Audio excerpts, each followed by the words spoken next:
Hello and welcome to the first in our Canterbury Tales video series. In our series, we will be summarising all you need to know about each of the 24 stories in Geoffrey Chaucer's Canterbury Tales. And one thing that's very important to recognise is that this story is written in medieval Middle English and it's believed to have been produced in around 1387. So it's arguably the most famous text to emerge from the medieval period, which is when it was produced and when Geoffrey Chaucer lived.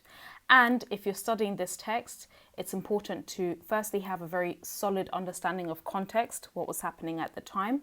You also need to know a little bit about the man himself, so Geoffrey Chaucer, the author, and also understand important contextual issues that affected medieval England at the time, because these issues will be reflected in the individual characters within the story. So in this video, we will look at the background and context when it comes to understanding this story. And we'll also begin by covering the prologue. And in subsequent videos, we'll be examining each of the 24 stories in detail.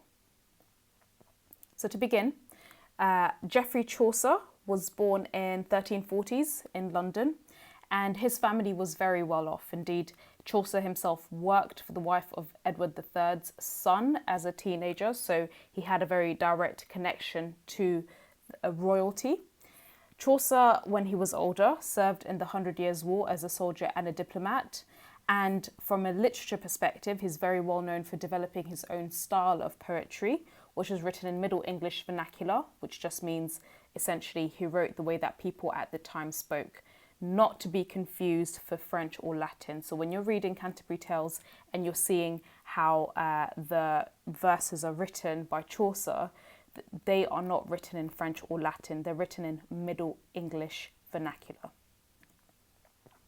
A little bit about medieval period, because this is very important when you're analysing the characters and how they relate to what was happening at the time. So as I've mentioned before, the Canterbury Tales were written in the middle of the medieval period in England, and this time is characterised by several things that were happening. So firstly, the 100 Years' War between France and England. There was the Black Death, which killed several people across all of the UK. There was a feudal system. There was also the Magna Carta, the founding document for government as we know it today. There were the Wars of the Roses. And finally, the medieval period did give way to the start of the Tudor period. So Middle English was spoken during this time, and this is why the Canterbury Tales may not sound like the English that you're used to reading, because it's written in Middle English. More specifically, when you're thinking about the social hierarchy at the time, the feudal system that was pervasive in the medieval period was characterised by a very rigid hierarchical structure. So as you can see in this pyramid, at the bottom with the yellow background, there were the peasants and those who tilled and farmed the land. They were the landless peasants. So they were right at the bottom of the social hierarchy. And just above them were the knights who fought wars and served the monarchy. Above them, there were the noblemen and the church clergy, who were very, very important, and particularly the noblemen were part of the landed gentry. And then right at the top of this hierarchy was the king, who was believed to be instituted in place by God, so he had a divine right to rule over the land. Now going into a little bit of detail and an overview of the different characters within the story. So we begin with the narrator. Now the narrator is called Chaucer. However, a common misconception that some people have, particularly when analysing this text, is that this person is intended to be Geoffrey Chaucer or is intended to represent directly Geoffrey Chaucer's own thoughts. Do not assume that. So Chaucer is the name of the narrator. However, Geoffrey Chaucer himself was deliberately ambiguous when it came to his own opinions of what happened in the different stories as well as the different characters. This is important because he was keenly aware that if his opinion did not fall within the favour of the king at the time, this could mean very bad news for him. So Chaucer deliberately kept his own opinions ambiguous. However, we do have the narrator who is called Chaucer, and we do get his impressions and his opinions of the other characters, which are not always unbiased. Other characters include, firstly the knight. So he tells a story, and we learn that he's a very kind and noble person who has fought several battles.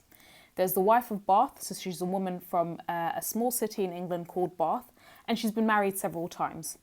There's a pardoner, who's one of the religious representatives, and he grants papal indulgences, but we also do learn that he's a fraud and he saves profits for himself. There's the miller. He is a bold man who often doesn't follow orders. There's a prioress. She's a nun who's dainty, kind, and very well mannered. There's the monk who loves hunting, and he's also very indulgent. There is the friar. He's a roaming priest who often takes bribes. The summoner, who brings those who break church law to court. He has leprosy, which is a debilitating disease at the time. He drinks often and is incredibly unpleasant. There's also the host, who's the leader of the group, and he facilitates the telling of the different stories. The parson is the pastor of the town, and he's the only good holy man. The squire is the knight's son. The clerk is a philosophy student who's very poor. There's the man of the law, who's a lawyer, and he's commissioned by the king. There's the manciple, who is in charge of purchasing and storing food for a court. He's not very educated, but he's very intelligent. The merchant is known for trading furs, and he's an upper class man, so he's among the noblemen. There's the shipman, who has a long experience in sailing. The physician, who is one of the best doctors, but is also a very greedy man. There's the franklin, who is a free man who's not a serf, but he's also not at the top of the hierarchy as a nobleman. The reeve is a steward of a manor.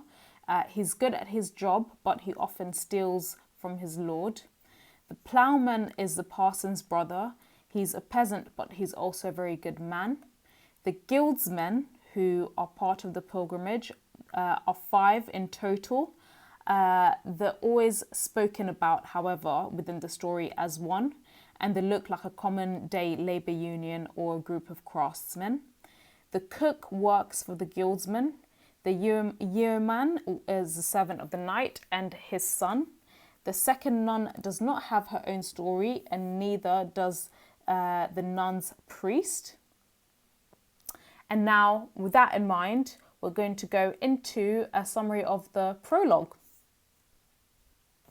So in the prologue, we learn that the narrator, who's called Chaucer, but does not directly represent Geoffrey Chaucer, he joins a group of 29 pilgrims at the Tabard Inn in Southwark. Southwark, interestingly enough, is a place in London Bridge, or very close to London Bridge.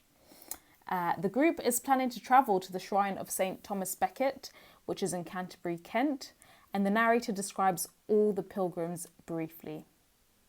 The host suggests that they all go together and share stories to pass the time, and each of the pilgrims will tell 2 stories on the way there and 2 on the way back from Canterbury, and whoever tells the best story will get a free meal at this tavern, and they determine that the knight will go first.